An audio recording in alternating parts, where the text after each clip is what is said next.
Ngayon, yung tanong ko, pag si Robredo ba yung naging presidente, mag-aaral ka ba? Mag-a-upskill ka ba? Hihinto ka na ba magsugal?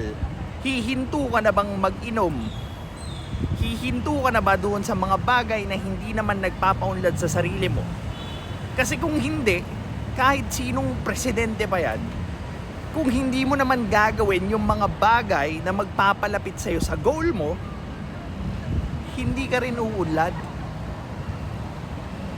You will keep on blaming the same circumstances, the people, mala swerte at kung ano-ano pa.